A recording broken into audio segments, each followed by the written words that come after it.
This is the Lifestyle Builders Podcast, show 89, using personality tests to improve success. Are you frustrated by a lack of momentum in your business? Tired of putting in long hours doing what everyone says you should and still not making money? Sounds like you're ready for Lifestyle Builders. We'll help you get back on track, taking action, and seeing results.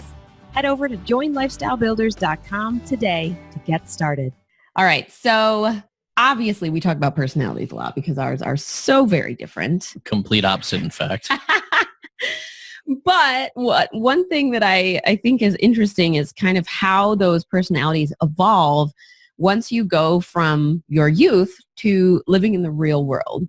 So I think when we're younger, we're all worried about fitting in and being ourselves and all of that. So our personalities don't really blossom until we kind of have those big aha moments, like in college or after you've left high school and you're like, holy crap, I can be whoever I want to be. And then it comes out a little bit more. I'm assuming most schools did this, or all schools. Were you voted for anything in like your high school's most category, like most likely to succeed, or like some of those things, like biggest joker, or I don't know. Every school has different ones, but. Yeah, I had a couple of them. Well, it was funny. Myself and my friends, I think we actually got voted for too many, so they had to like cut us back. But mine were biggest mooch. So if you don't know what a mooch is, someone that's always asking for money. Basically, I still never carry cash on me. So one, I didn't have a lot of money back then, like, because my senior year, I was actually living on my own. I was working 3 jobs. So one, I didn't have a lot of money. 2, I never had cash on me. You're also a food mooch. You're always willing to eat somebody's leftovers or something they're not going to eat. This is true. Which is why we work well together. Can't let good food go to waste. I had another one. I can't remember what it was, but I'm sure it was phenomenal. Oh, like biggest mooch.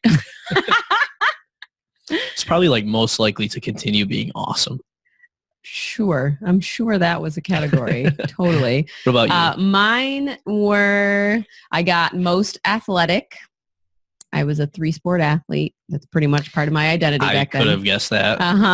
And then I also got friendliest, which was kind of cool because I guess I never looked at myself that way. But when my class voted me as friendliest, I was like, oh. Well, I think you're the type of person that when you're close to people, like you're super close and really outgoing, but you're typically not like expanding, especially nowadays, like not expanding outside of like your network. Like there's a lot of people we know. Yes. But we have kind of like our inner circles. That's very true. I do know a lot, of people, and I'm a friendly person, so I typically get along with pretty much anybody. Well, I was going to say, that's the thing. We're always interacting and meeting new people. But I think the key thing is like the people that are close to us, like know us best. But I mean, everyone always says like how open and approachable we are. So it's true. Probably goes back to that's true. I guess that's where it all started. Yeah, they just apparently don't realize that when we become friendly, I'm going to moosh off of them. So now they know the secret has been revealed. All right, so I'm looking forward to this topic because success always ultimately comes down to us, and we always think that there's all these external factors, and there are. But even with all the external factors aside, if we're not ready to succeed, we're not going to be able to achieve what it is that we want. And so one of the best ways to achieve success and to grow yourself is to better understand yourself. And one of our favorite tools for this is personality tests. And now there are a bajillion of them. And we've taken just about all of them. Every time there's a new one, I got to go like take it just to. Oh yeah, I did take the Enneagram one a couple weeks ago because I had never taken that one. I was like, oh, let's see. So of course I took that one too. But so like, here's the thing with these tests. And if you've never taken one, the first time you take one, and we'll walk through a couple of our favorites here, you're going to read the results and you're going to be like, someone like watching me while I was taking that, because they're scarily accurate. And the reason for that is because most of these are based in psychology, years of research, and they really kind of grouped people into different buckets so that you can then better understand yourself and understand others and how you interact with them. So, well, and some of them are based around different things. So like some are more about like your personality, character traits, and some of the things that you do inherently without realizing it. and others are more about like how you attack problems and how you try to find solutions for things. So like some of them are specific around those areas, and then obviously some are more generic across the board. But each of them have their own benefits and to kind of taking the test and seeing the results afterwards. Absolutely. And so some of the ones we're going to give you guys here are some of our favorite ones, but it's not to say they're the only ones. Correct. And part of it too is, taking the one that seems like most relevant to where you're at now and what you're looking to achieve. But over time, definitely trying some other ones will help maybe fill in the gaps or help you in a different situation. Maybe like you take one for work or business, but then maybe you're taking another one for your relationship. Mm-hmm. All right. Yeah. So with that, let's dive into some of our favorites. All right. So I think the first one I ever took, because I never had to take them for work or in life in general.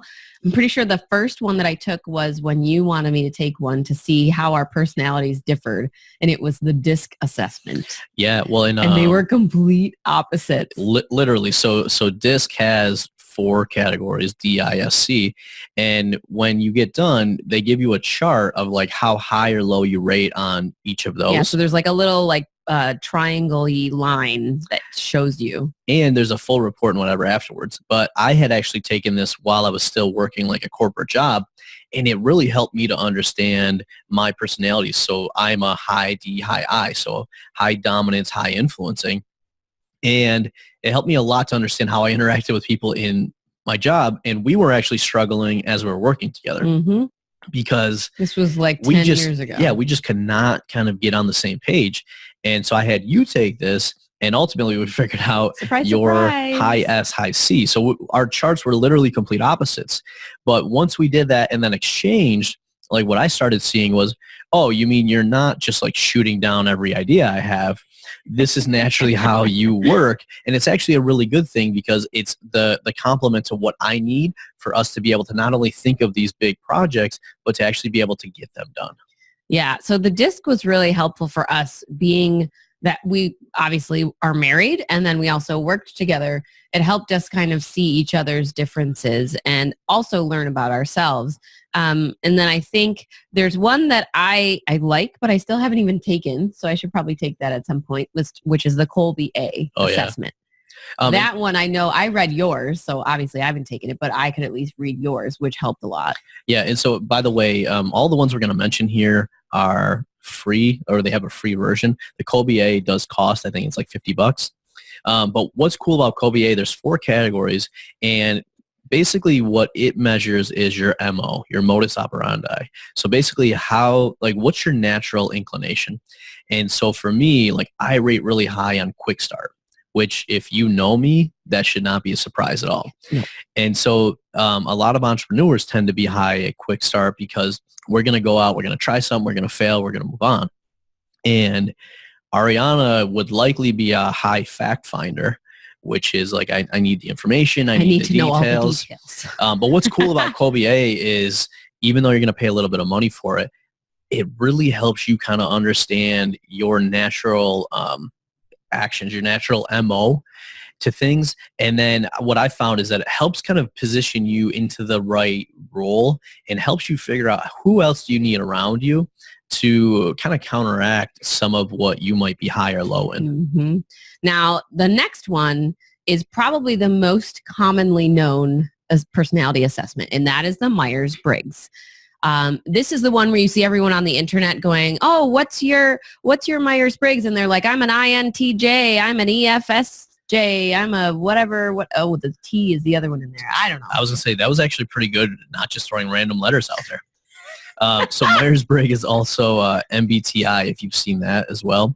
And it's free. I think it's one of the most common ones, especially when I was in corporate. That was what everyone used. And I think in the entrepreneurship space, especially because it's free. Well, and they call it, one of the free versions is called like 16 personalities. Yeah, it's one and of it's the companies because that creates the combination of letters, it comes out to there's 16 different combinations. They've given each combination a name and then kind of goes through what that means about you and, kind of what those letters tell you about yourself. Yeah, and what they'll commonly do with most of those reports is they'll give you the information, and then they'll say like, these are some celebrities that kind of share those traits, which is kind of cool. Yeah, that is kind of cool because you can, as you start to like look at those names, you're like, huh, oh, okay, yeah, I have noticed that about that person. And you're like, oh, that's kind of cool to be compared to somebody bigger with a, that you've kind of watched their career and stuff. Yeah, so that's usually one that most people have taken, or if they haven't, they start out there.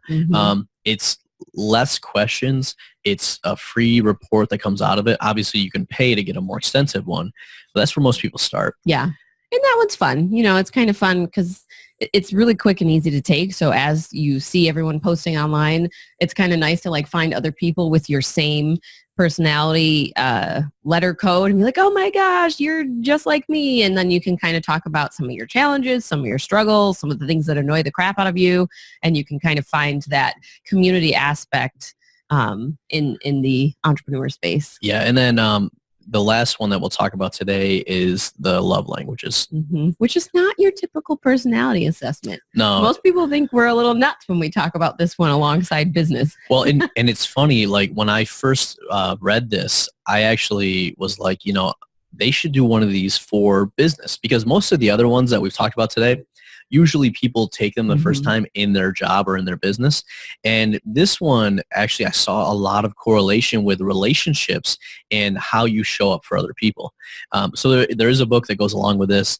But ultimately what this does, you answer a handful of questions and it defines your love language, basically how you need people to show up for you to be happy, fulfilled, etc. How you want to be loved. Basically. Yeah. Well, there's a quote out there like, do unto others as you want done unto yourself. And I've said for years, I'm like, no, it should be do unto others as they want done unto themselves. So just because Ariana likes something doesn't mean she should come and like force that onto me because she likes it. No, she should understand what I like and then kind of serve me that way. Well, and it's a point of contention between a lot of obviously relationships, because if you are the person who wants to sit on the couch watching TV and just spending time with your significant other, but they are the person where gift giving is a really high love language for them, like you're probably going to see things differently because your idea of quality time is just spending any kind of time together, but their idea of quality time involves some sort of gift giving. Well, and here's like, so what was funny was we didn't take this only up until like a couple of years ago.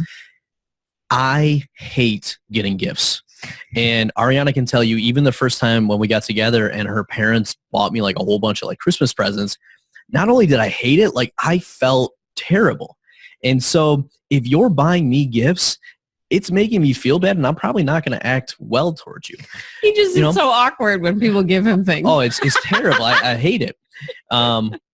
But on the flip side, so if your spouse doesn't like getting gifts and you think that you're helping them by giving them gifts, and now they're frustrated because you're not like... That's not how they want to be shown love. Exactly. But if there's somebody that, let's say, likes physical touch, instead of giving them gifts, you might just like, rub their shoulder, or when you walk by them, like, hugs, affection, that type of stuff.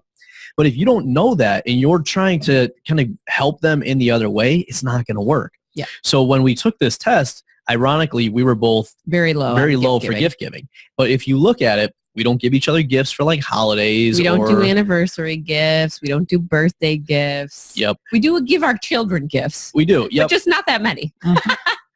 But even with your children, like if you understand, they do have a love languages test for your kids where you can take the test and like ask them the specific questions and put in what they answer. Yeah. So this is a really good one. Like I said, this is more definitely a personal relationship. But we have found it also applies to business, because if you have a team or if you have clients, if you have people that you're working with, obviously it's not to say you're not in love with them, but if they have a specific way that they like to be shown love, that's typically going to carry over a little bit into how they like their relationships to happen. So it's like if you have clients who are very motivated and appreciative of getting gifts, one easy thing you can do to better your relationship with those people is to send them little thank yous and show that appreciation, or, have that.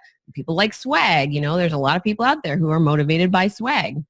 So if you are in business and you can kind of understand other people's love languages. Obviously, it might be awkward to ask them to take the test, but if you're just a conversation, you can say, have you ever taken that test? What were your results? Then you can kind of get that better idea. Or just being aware that there's other people with different love languages. You can kind of probably figure that out through conversation with them. What's important to them? What are their priorities? Yeah. Well, and so with this, when you take these personality tests, the first reason should really be for you to better understand yourself, because here's usually how these work. You're going to answer a series of questions, and then they're going to generate a report for you. And most of them will give you some sort of chart and how you range. They might have a title, Mm-hmm. but as you read through this, what you're going to be able to better understand is how you operate, where your strengths are, where maybe some of your weaknesses are, the environment that you thrive in, how you solve problems, Mm-hmm. And by doing that, you can, one, get more insight into who you are, and then two, set up your environment to support you. Mm-hmm. Because what a lot of people don't do is they're disconnected between who they are and the environment that they're working in, and that causes us not to be authentic or genuine or confident, which then leads to a whole bunch of other issues. Yeah. One of the biggest benefits was I kind of knew things about myself, but going through and taking the test, first of all, because you have to really get into your own brain to answer some of the questions, but then reading through the results, it made me feel better about my weaknesses. I probably knew that there were areas and that those were the areas that I maybe wasn't so strong at, but going through and reading through the strengths part then made me feel oh, okay, well, I'm amazing at all this stuff. So it's not so bad that I have these couple weaknesses, and, I can work on those. Those are things that I can maybe shift or adjust a little bit. Well, I was going to say, and so part of this too is, obviously, I do a lot of coaching with people. The first step of coaching is not directing or doing anything like that, but it's asking questions. And through asking questions, what you do is actually raise awareness and clarity. And that's exactly what these personality tests do. They raise awareness and clarity and get you thinking and better understanding yourself. And then to your point, when you are now thinking about what are my strengths and weaknesses, now you can then say, are the roles that I'm in aligned to that? Times when I'm stressed, is it because I'm out of alignment with those? And, what maybe shifts need to be made so that I can be more aligned with what I'm doing and kind of what role and environment I'm in? Yeah, for sure. The roles piece is huge because, you shouldn't really be taking on a role that doesn't align with your personality type, with the way that you solve problems, with the way that you show up, because you know that it's not going to work. So if you know that about yourself, you're not even going to be tempted to step into a role in your business or in your career that isn't a good fit for you. Yeah, so for example, I'm a visionary, I'm a big picture thinker, and now because of my career, I'm actually really good at doing processes and kind of mapping that stuff out, but I hate details. So I can step into that space for a little bit, but if that's on my plate longer than a little bit, I'm going to start disengaging. I'm going to start dropping the ball on things. So knowing that, now we can make sure that I've got people around me that are really good at that and can support me. Hello, that's me. And likewise, there's times where, you might not be able to think bigger or look beyond kind of the immediate stuff. Because I'm always worried about the how. Yeah, so I can help pull you away and say, all right, well, let's think bigger, and then we'll get into the details. So ironically, this was our biggest challenge and weakness as well as our biggest strength, because when we didn't know this, we were constantly butting heads and running into issues because of our different styles. But once we kind of knew each other better, then it became a lot easier for us to understand how we would naturally react to things, as well as how we then work together. Yes, and this was also huge for communication styles. Now, this is one of the biggest things that personality assessments is going to teach you, and that is your communication style, which is very important to know because a lot of us take that for granted. We don't think that we have a specific conversation style or communication style. We just do it. Other people have different ones, and if it's just in everyday life, it may not come up as an issue. When it comes to business, or especially for people that you're working directly with, having completely separate, like on the other ends of the spectrum, communication styles causes a lot of friction, like causes a lot of issues. So that was a really big one where it was important that we shared our personality assessments for each other to read, because it was something that I had never really thought about. Was Tom has a different communication style than I do. He says things off the top of his head sometimes without, like, it just comes out. And for me, I tend to take offense to things that he wasn't meaning in an offensive way, like he was just making a statement. But because we have those opposite communication styles, we were constantly talking to each other in a way that was driving each other nuts. Absolutely. So that was a huge, huge step for us in truly understanding, as we're having business meetings or conversations, kind of having that in your mind to say, okay, I'm guessing he didn't mean it in the way that it came out of his mouth. So maybe I should try not to take offense and get clarity from him on what it is he actually meant. And vice versa, he might say something and then see me react to it and say, okay, that's not what I meant to say. I meant this. So we're kind of having a more productive conversation. Yeah, well, let me tell you, and when you're, this is important in your business relationship and your personal relationship, when those two are one and the same, right? When you're working with your spouse or a family member, this is even more important because, so I mentioned earlier, on the DISC profile, I'm high dominance, high influential. Now, I took this test years ago, and I guarantee you if I took it now, that would shift a little bit, because I was actually struggling in my corporate career because of my high D and high I. Like, I think my style was like the leader or the results-oriented person. And so, like, I would get results, but what I would do is burn relationships in the meantime.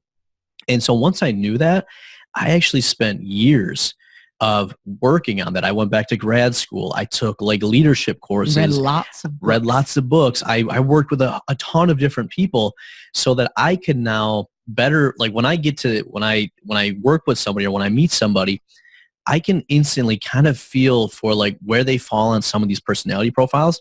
And now, and by the way, this is very hard to do. It takes a lot of time and intentional effort.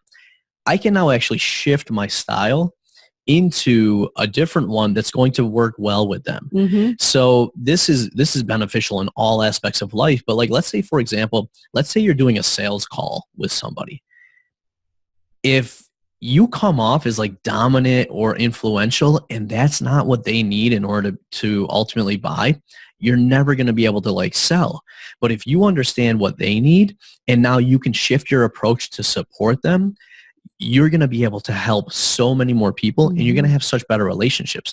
So, I mean, there's times like I'm not even conscious of it sometimes now, like where my voice will shift as we're doing different conversations. Totally does. And for a long time it was intentional, but now it's like so second nature to where like there's sometimes where it'll drop lower and it'll be a certain tonal inflection. And there's other times where it'll be louder and more direct. I've seen it happen in action, people. It is seamless, his transition sometimes. He does it with the kids. Oh yeah. Like he goes into calm dad mode and he takes the crazy 6-year-old into the other room and asks her questions and just sits and calmly has a conversation with her. And I'm like, oh my goodness. And there's other times where it's like, maybe somebody's got a limiting belief or they're self-sabotaging and I just got to be very direct and cut through it. The reason I can do all of that now is because of really understanding like personalities and people and being able to, I don't walk up to someone and say, oh, they're probably an ENTJ, but I have an idea. You read the room. Yeah, I have an idea based on kind of how they're reacting. And then I can understand how I can better work with them so that we all win together. Well, and I think the most important thing is there, even if you didn't know everyone else's personality styles or know all of those things, you took the initiative to shift your own style so that you could better fit in and make conversations happen in a more productive way. And I think that's the ultimate takeaway is you knowing enough about yourself. What the animals are freaking out back here. You knowing enough about yourself in order to shift things or do a reframe in your own mind. And even if the other person doesn't know enough about themselves or enough about you, you've now shifted that interaction just a little bit to make it work better. So I think that's the next section is like, how do you do that on a larger scale? So like, obviously, you know a lot about yourself. That's the first step, getting to know yourself well. But as you start to grow your business, as you start to have more and more relationships with people, how do you then take that, I can shift things in my own mind on a tiny scale, to how do you have that affect the whole room? Like, how do you create a company culture by using some of these tactics? Yeah, well, and a lot of this comes down to, understanding your personality, and then the people that you hire in is huge. So like a lot of times when you're hiring, you'll want to hire a certain personality type, or you'll be looking for maybe somebody that fits into one of these roles or results. Yeah. Actually, when I bring coaching clients on, I have them take personality tests so that before we even start working together, I have an idea between the calls we've had and then this personality test of kind of what they need. The other piece of this that we haven't really talked about is then like your core values. So when you take your personality test along with your core values, what that does will start shaping like your culture, how you interact with each other. We've talked on a previous podcast about like routines. So all of these different pieces play in together. But talking about company culture, there was one large organization that I consulted with that when you went to like somebody's office or somebody's cubicle, they had their name and then they had their Myers-Briggs personality test right below it. And so the reason for this was because everyone went through training. They all knew what they were. And that way you wouldn't have to like read the room and guess. You knew exactly what personality test this person had before you entered into an exchange with them. That's cool. So that it was then easier for you to understand, all right, well, I'm an extrovert, they're an introvert. So as we're communicating, I'm going to process information. Like if you guys have seen me, I like need a whiteboard or I'm throwing my hands all over because I'm doing it externally. Whereas like other people might have to take some time to take the information in. And, so I can't get frustrated because they need a moment to like think through it, or they need some time and we'll come back. Just by knowing that, now you can better shape your culture and have better interactions with the people around you. Mm-hmm. Yeah, I love it. That's such a cool thing for our company to do too. And I think there's a movement right now, and I love seeing this happen towards healthier company cultures. And I think it started with entrepreneurs and small businesses. Like there's obviously some big companies that like everyone talks about Google. They have an amazing company culture. And there's some other ones out there, like people love their jobs and they love the company and everyone's kind of got that big vision and they love what they're doing. But it's also become a movement in small businesses and entrepreneurs growing their companies, and they have a team, and it's like that team is the most important thing to take care of in their business. I was going to say, so you're opening up Pandora's box here, and we'll have to have some future episodes around company culture, how to hire, all of these things. But one of my favorite authors is Patrick Lencioni, and he's written numerous books. I probably recommended them multiple times on the podcast. Yep. But one of his books is called The Advantage. And one of the reasons this is like one of my favorite books is he talks in that book explicitly about company culture. And he says that basically this is a competitive advantage that every company can have, but most overlook. They're looking for like technical skills and strategy and sales and marketing and all of that. But at the end of the day, if you build the right culture and it's kind of like, would you rather have the Bad News Bears or the other team, right? The Bad News Bears every day, because they're such a good team that they'll overcome challenges even if they're not like the all-stars, right? But what most people try to do is they try to build a team of all-stars.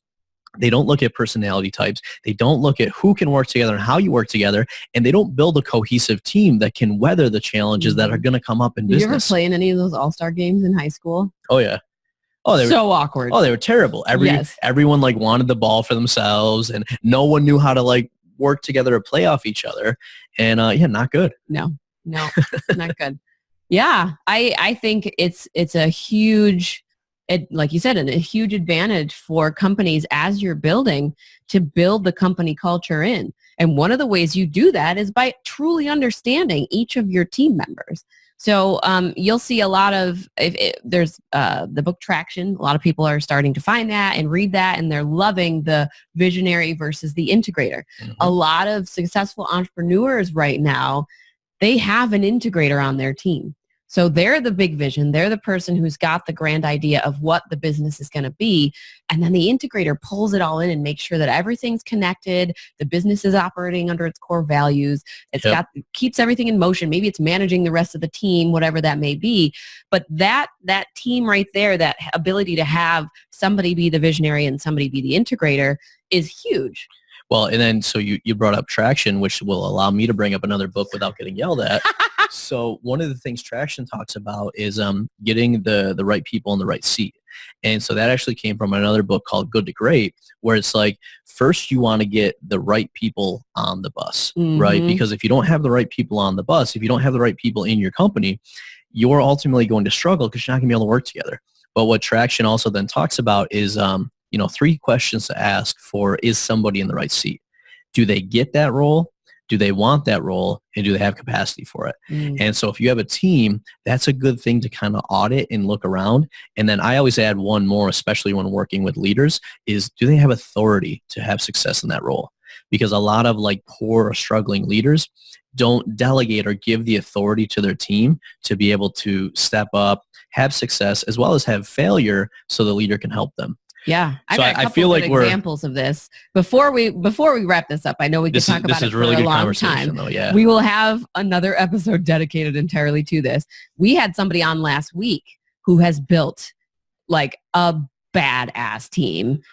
Amy Porterfield was on last week mm-hmm. with for one of our couples episodes with her husband Hobie. She has an amazing integrator. Her name is Chloe.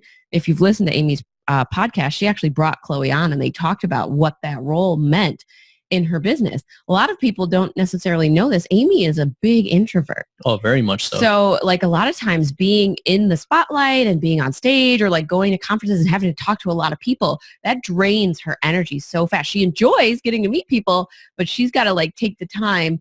And like Chloe, Tom said at one of the conferences, Chloe was like her bodyguard, like keeping a circle of space around Amy, but they know each other so well and they work together so well because of that. It's like, she found the member on her team that just fits. And that's what you've got to start doing as an entrepreneur and as a business owner, is not just looking for the skills, learning about others enough to say, hey, this person may not know exactly how to do this, but they're a really good fit personality-wise to work with me. They're a really good fit company culture-wise. They stand for the same values that we stand for. So that learning about others thing, huge. Another person I'll mention, she's been on the podcast as well, is Rachel Peterson. She talks about team building all the time, about mm-hmm. hiring the right people and then giving them the space to grow into the role. And she's done that with multiple people on her team. And it's just, her company is so much better for it. She's a better leader because of it. So it's a huge aspect. And as we said, we will take a whole nother episode to kind of talk through that company culture idea. Yeah. And I mean, this is my jam. This is what wow. My jam. I'm just glad you didn't spit like all over me, because as you were drinking the water and I said that, like I thought for sure I was going to be soaked. Do it again? But I mean, this is something that most people, like, because we get hiring questions all the time, and just about everybody jumps right to skills. Where the first 2 questions I ask people is, what's your story and why are we chatting today? And people think that's so random when I tell them at first. But it's because I want to make sure I'm finding the right person before we get into skills or anything else. Because guess what? You learn so much from those 2 questions. And we'll dive into that in a future episode on hiring. But the key kind of takeaway from all of this is that if you understand other people and you understand how to build a team of the right people around you, now instead of building a team causing more stress and pressure for you, it's actually going to take a lot of that off and help you really kind of get that momentum and that energy to be excited about your business and excited about being able to serve your customers and grow it. Yeah. All right. So actions for today, I want you guys to go and take one of the personality assessments that we mentioned, or if you've had another one on your mind that you've been thinking about taking, go take one and come back and post up your results for us. And you can do that at the show notes page at tomandariana.com/89. Yeah, and then the second piece of that is I want you guys to take the report that comes out of that personality test and just take some time to sit with it and read it. And you usually will get a free report. If you pay the couple dollars to get the expanded one, I'd highly recommend it because the best investment you can make is into yourself. And if you're spending $50, $100, $20, whatever they end up costing, to better understand you, where you excel, and then how you're going to thrive and who you need to surround yourself with, that will probably be one of the best investments you make. Mm-hmm. And we'll also post up some of the personality tests we didn't mention on the show today on the show notes page as well, because there are some others that we have taken. They all have their benefits and some different kind of perspectives to them. So we'll make sure we post those up as well. Yeah. And so, for the book today, I want to talk about, but by the way, before I introduce this book, not everyone has to read this book. The only people that should read a book like this are the ones that want to understand more behind how the personality test came to be and their roots. So this book's called Gifts Differing, so Understanding for the nerds. For the nerds like myself.